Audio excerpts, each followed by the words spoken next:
Nirmal, ladies and gentlemen. I'm Hiral Dadia. We have with us Mr. Devang Shah, co-head at Fixed Income Access Mutual Fund, joining in. Welcome to the show, Devang, and a pleasure to speak to you. And a very good time to speak to you as well to pick up the fixed income market.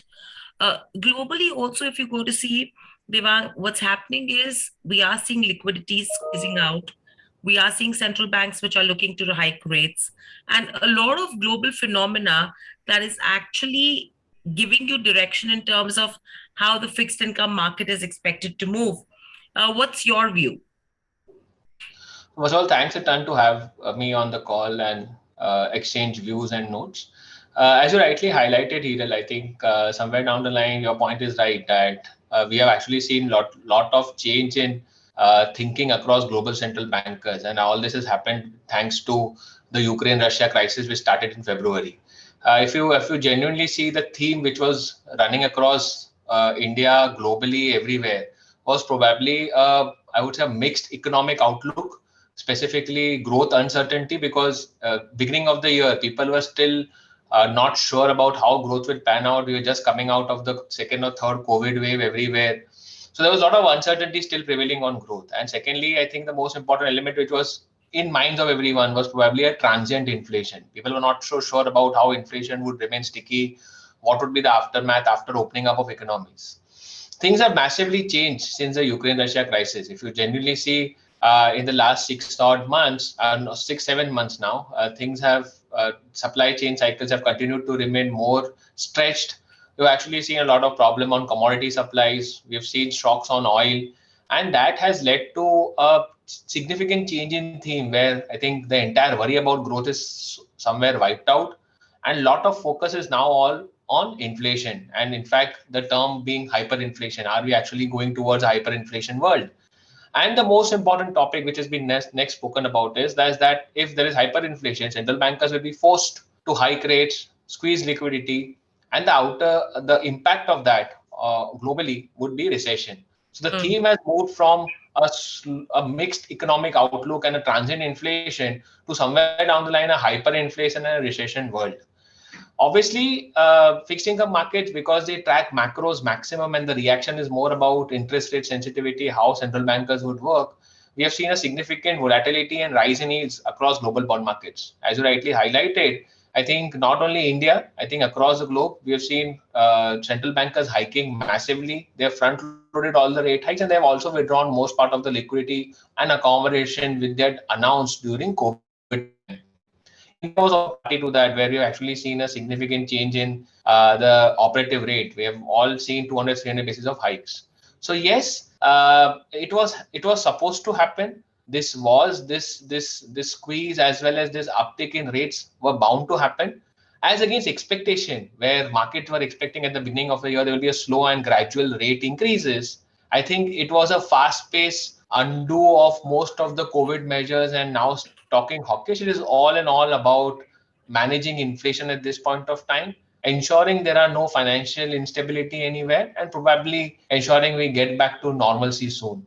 So it's an action on account of spike in inflation. Hmm. Hmm. Right. So with all of this said and done right now, if you see the fixed income market globally, we've seen historic drawdowns, right? So how would you compare the fixed income market globally versus what we are seeing in India?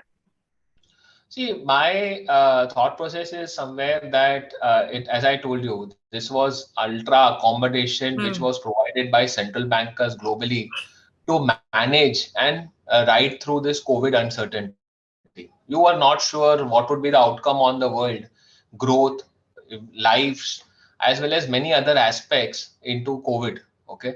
To at that point of time, not only Indian central banker, I think globally we had seen negative rates, near zero rates for long. Similarly, in India, I think probably we had done a lot of measures to ensure that we don't see any kind of major accidents and we sail through this entire crisis of COVID. Lot of emergency lines, lot of liquidity into the system. I think at its peak, I think we all remember Dr. Satyakanta speaking that Indian economy, with they had infused all put together 10 to 15 trillion of liquidity. Now, when we have seen all this in the last 15, 20 years, and globally also is the number maybe very, very different, but I'm saying the the liquidity infusion and rate cuts were a measure to combat COVID. With COVID going through and a lot of certainty coming back, and this added pressure on supply side, I think central bankers have hiked rates. So in a year where you see such fast pace of repo rate hikes, now when have you in last seen 300 basis of hikes in 6 months in global markets? Like you pick up Fed, you pick up BOE, you pick up ECB, you pick up Indian central banker. I think we have not witnessed 200, 300 basis of rate increases in less than 3, 6 months. So that has led to the drawdowns first. Now, what I believe so is that today now we have become actually very, very sensitive to this interest rate conversations and inflation, and we are too worried about the volatility. In fact, if you ask me, the peak of inflation everywhere is probably behind us in the near term. I don't see inflation. In fact, US inflation, UK inflation, even India inflation. You might have a couple of readings which will still make noise on headline. But if you look at the trend, 6, 12 months ahead, we believe that the trend is all showing downward movement. And Indian central banker, I think, has mentioned about it, that the MPC members, that inflation will go below 6%. Our estimate shows that by March probably will be at the 5.5 handle on CPI headline. Similarly, the US inflation which is in the 8 handle probably will fall to 6 and 4 in the next 6 to 12 months. So I think we are too worried about the current juncture of data, macro data, which is all very bearish for rates. I think a lot of hawkishness of central bankers, a lot of rate hikes are all priced into the curve. And hence, we believe that yes, there has been a big drawdown in markets, in fixed income returns over the last 6 months. But if you look across incrementally, with such high rates on, I've never in the last 10 years when have you seen US Treasuries trading at 4 quarter, 4 half? When have you? I think probably if you look at the worst of Indian rate hikes also, I think 10-year bond yields don't touch or don't stay beyond 775, 8 for long. We're already at 7.5 plus. So yes, last 2 days we have seen a bit of rally in bond market, but I think 7.5 we have tried and we have tested almost 3 to 4 times in the last 3, 4 months. So our view is that a lot of negatives are first priced in. Peak of inflation probably is behind us. This kind of high hikes in interest rates lead to, I would say, slowdown in growth, and hence probably 12 month hence or 6 month hence, we will be all talking about not rate cuts, but somewhere down the line, somewhat of accommodation back from central bankers. So at these levels, we are not negative on fixed income. Yes, last 6 months have been bad. They have impacted returns, not only India, globally. Globally, we have seen big drawdowns. Indian markets also, the returns have remained muted for 2 years. But from here on, where the 2 month, 3 month assets are trading at 7 quarter, the 10-year GSEC is trading at 7.5, through year 3 year corporate bonds are trading at 760, 770 levels. I don't see too much of negativity from here. I think last 20-25 basis is very difficult to capture. A big move of 200, 300 basis is behind us.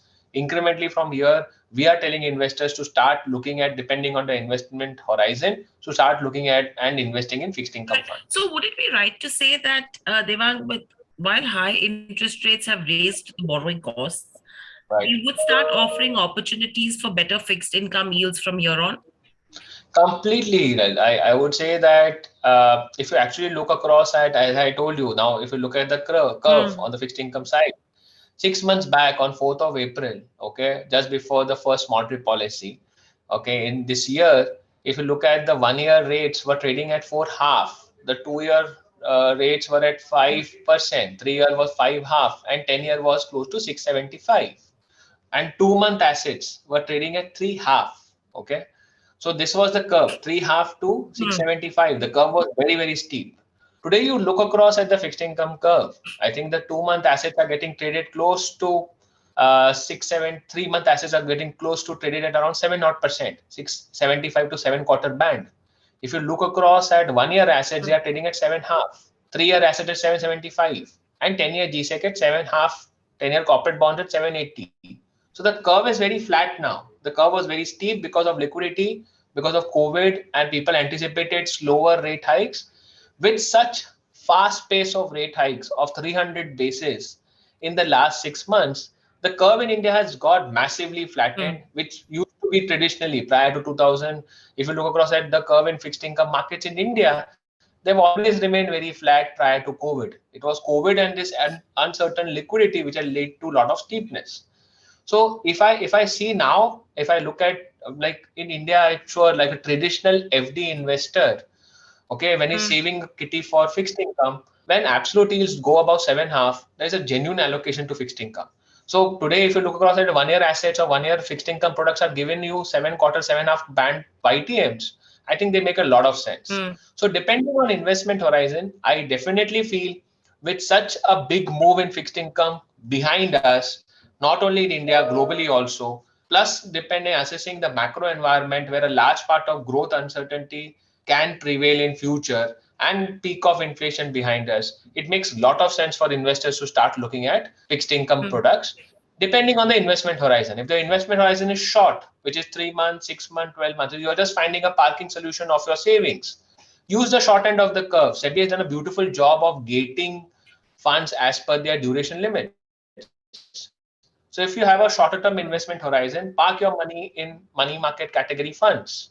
If you have a medium term investment horizon, which is 1 to 3 year, look at short term funds or target maturity funds. These are good options for investors, and absolute yields of 7 quarter, 7.5 are very realistic. Fixed income hikes are in prices, not only in India. This meeting is being recorded. I'll just repeat myself. So I completely agree with you, Hiren. I think a large part of fixed income rate hikes, not only in India, across the globe, are in prices. Now, there can be a 20-30 basis of volatility in the near term, but the moves which we have seen of 200 basis on short end of the curve, of 7,500 basis on the long bonds, I think that all is done. It is a good time. I would say if investors want to stagger their investment, you can stagger it over the next 2 or 3 months. But probably if an investor is looking at medium-term allocation to fixed income, I think absolute yields of 7.5, 775 band, there is no big impact or return drawdown for an investor over a medium-term investment horizon. So if he is a medium-term investor, I think these are absolute good levels to start investing into fixed income funds. Category-wise, as I told you, because there is still uncertainty, there is a lot of noise about currency, there's a lot of noise about oil, and people are too worried about all these macro factors. I would say a 2 year, 3 year product, duration product at 775 kind of yields, even if you see some bit of monetary policy hikes in the future, I think a large part of the hikes are being priced in. Around 6.5, 6.75 of repo rate is already priced in across the curve. Okay, today we are at 590 on repo rate. Even if we get a 35 basis hike in December and a 25 basis hike in February, I think all those hikes will not lead to any massive sell-off.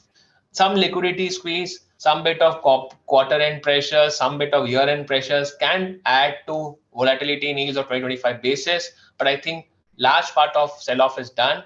It is a good time for investors with medium-term allocation to look at short-term, medium-term category funds. And for investors who are looking at parking solutions, just stick around with less than 1 year products, which are money market category. Right. And overall, lastly, any additional inputs that you would want to give a retail investor who wants to actually start and be the first one to start investing in the fixed income market, never done so ever?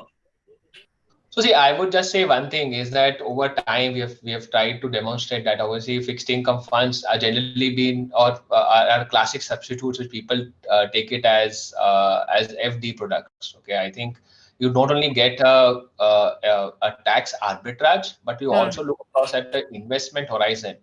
Time and again, I think if you take a longer term history, you take 20-30 years of history, asset allocation wise, there is not much gap in returns between equity and debt. Okay, obviously equity would have outperformed over various time frames, but it's not like one is a 20% kind of a return product and one is a 7 to 8%. The gap between the two in returns historically, if you take a longer term period, which is 15, 20, 25 years, the gap in the returns will be hardly 2 to 3%.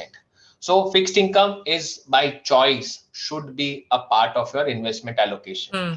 Now, what is the proportion depends on your age, depends on your investment goals and your investment horizon. Okay, these are the three aspects which an investor should look into while deciding what should be the mix between equity and debt. Mm. What we believe is that at this point of time, and the other criteria which investors should try and focus on, new investors specifically, is what part of interest rate regime are you investing and entering into fixed income products. At 4.5, when the bond market or repo rate was 3.34%, operative rate was 3.35, as I explained you just before April, or for most part of last year, when bond yields are very, very depressed, investors should not lock in for longer term. Mm. Okay, at that point of time, investors should probably invest in the short end of the curve only, or probably stay away from fixed income for the time being. But now, when bond yields are so high, absolute levels are attractive, and you are at the almost at 7.5, 8% kind of levels for most part of the fixed income curve, large part of the rate hikes are done. I think depending on your investment horizon, depending on your asset allocation mix, you should have a certain portion invested in fixed income. Right. And I think it's great advice that you've given as well. Thank you, Devang. Thank you so much for joining us on the show. A pleasure to get insights from you, speak to you. Thank you. Stay safe and speak to you soon again. Thank you. Subscribe to our YouTube channel and click on the bell icon to never miss an update from Nirmal Bang.